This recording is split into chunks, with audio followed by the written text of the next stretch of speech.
Assalamualaikum warahmatullahi wabarakatuh. Salam sejahtera bagi kita semua. Om Swastiastu, Namo Buddhaya, salam kebajikan. Allahumma arinal haqqa haqqa warzuqna tiba'ah, wa arinal batila batila warzuqna ijtinabah, amma ba'du. Pertama-tama, marilah kita panjatkan puji dan syukur kehadirat Allah Subhanahu wa Ta'ala yang telah memberikan limpahan rahmat dan hidayahnya sehingga kita dapat berkumpul pada presentasi kali ini yang berjudul Membangun Kerukunan Umat Beragama melalui kegiatan Youth Interfaith Camp. Salawat bertangkai salam semoga selalu tercurah limpahkan kepada junjungan kita Nabi Muhammad Sallallahu Alaihi Wasallam. Semoga beliau berkenan memberikan syafaatul uzma di yaumil akhir. Amin ya Allah ya Rabbal Alamin. Selamat pagi semuanya. Bersama saya Yonika Sari selaku moderator pada presentasi kali ini. Kami dari kelompok 6 yang beranggotakan Rizky Dayana Hafian, Nisa Ulmatin, Andi Andriansyah, Muhammad Faris, Yonika Sari, Rafli Zainal, dan Lutfiana Nisa Rahmah. Baik, untuk mempersingkat waktu, kita mulai presentasi kali ini dengan membaca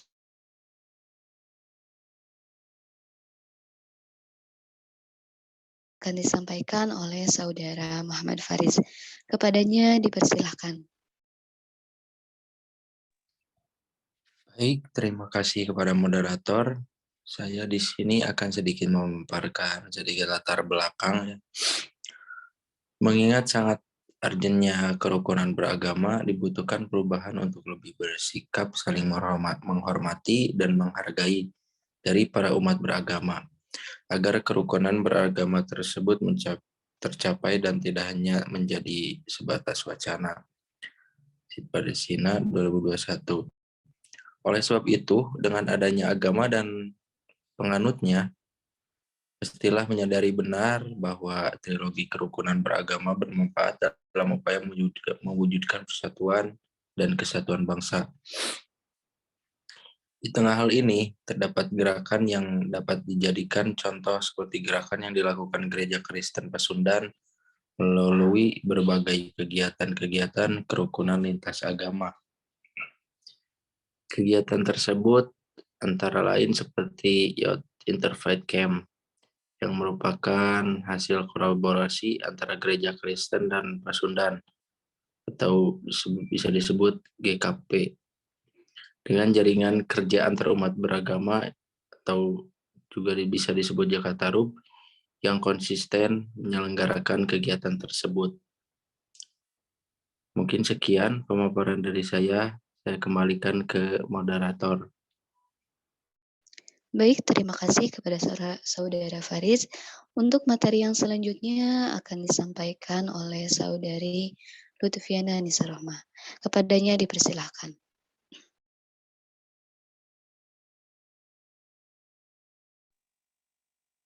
Baik, terima kasih kepada moderator. Selanjutnya di sini saya akan memaparkan penjelasan mengenai Youth Interfaith Camp.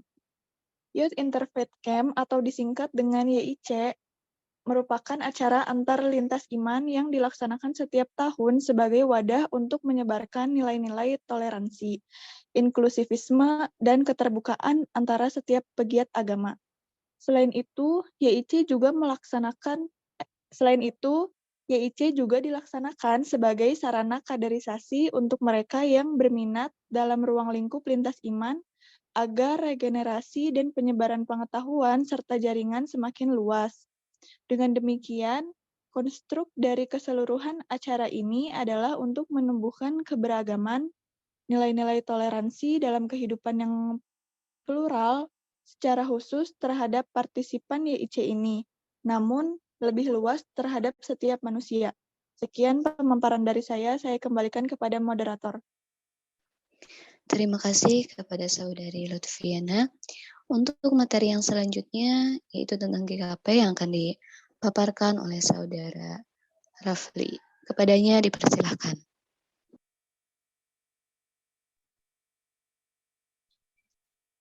Baik, terima kasih kepada moderator yang telah mempersilahkan. Di sini saya akan memaparkan tentang Gereja Kristen Pasundan.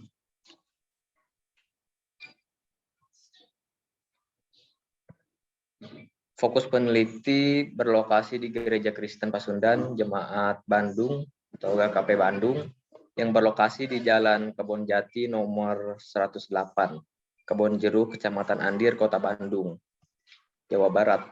GKP Bandung merupakan bagian dari Gereja Kristen Pasundan sebagai bentuk persekutuan jemaat yang ada di Jawa Barat.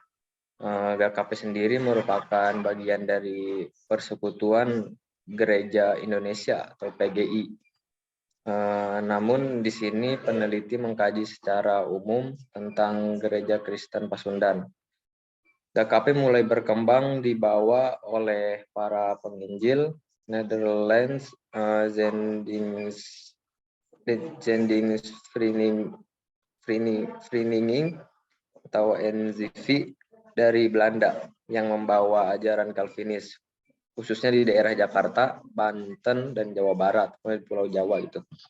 GKP resmi berdiri pada tanggal 14 November 1934 pada sidang Rod Ageng yang pada awalnya bernama The Christelijke Kervan Est Java dan berubah menjadi Gereja Kristen Pasundan. Sekian pemaparan dari saya kembalikan kepada moderator. Baik, terima kasih kepada Saudara Rafli. Untuk materi yang selanjutnya akan dipaparkan oleh Saudara Andi Andriansyah. Kepadanya dipersilahkan.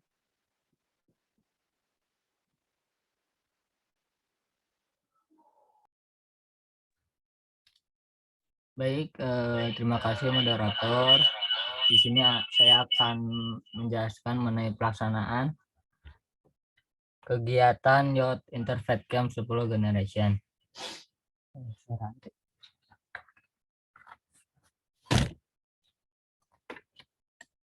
Youth Interfaith Camp 10 tahun Generation ini adalah salah satu ajang kegiatan hubungan lintas agama yang berkolaborasi dengan GKP, Mission 21, Jakarta Rub, dan berbagai komunitas lintas agama lainnya. Youth Interfaith Camp 10 ini dilaksanakan di Blok Rehoboth, Desa Jaya Mulia, Kecamatan Kroya, Kabupaten Indramayu, Jawa Barat.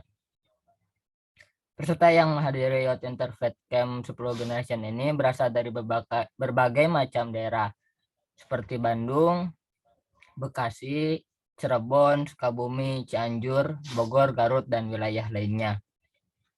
Jumlah peserta yang mengikuti Youth Interfaith Camp ini berjumlah 54 orang, di mana jumlah ini lebih sedikit daripada Youth Interfaith Camp sebelumnya, dikarenakan ada pembatasan aktivitas sosial serta implementasi protokol kesehatan yang efektif. Youth Interfaith Camp ini mengusung tema Empowering Localities in Diversity yang memiliki makna filosofi bahwa 10 Generation ini memandang pemberdayaan masyarakat adalah salah satu cara untuk memperkuat hubungan antar masyarakat maupun antar umat beragama. Dengan adanya acara ini bisa menjadikan contoh eksistensi untuk memperkokoh persatuan yang mampu mengatasi berbagai ancaman kekerasan atau radikalisme, dan berharap memberikan upaya dukungan dan semangat terhadap masyarakat di desa lain. Mulai dengan adanya pembinaan terhadap kerukunan, menghormati perbedaan, dan mengeksistensikan kesetaraan sosial.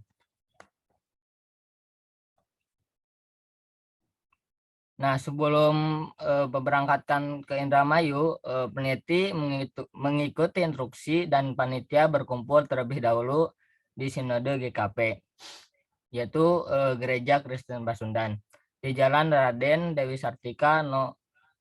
119, Kecamatan Lego, Kota Bandung, dengan peserta-peserta lainnya yang berasal dari Bandung Raya dan daerah lainnya yang berkumpul di satu tempat.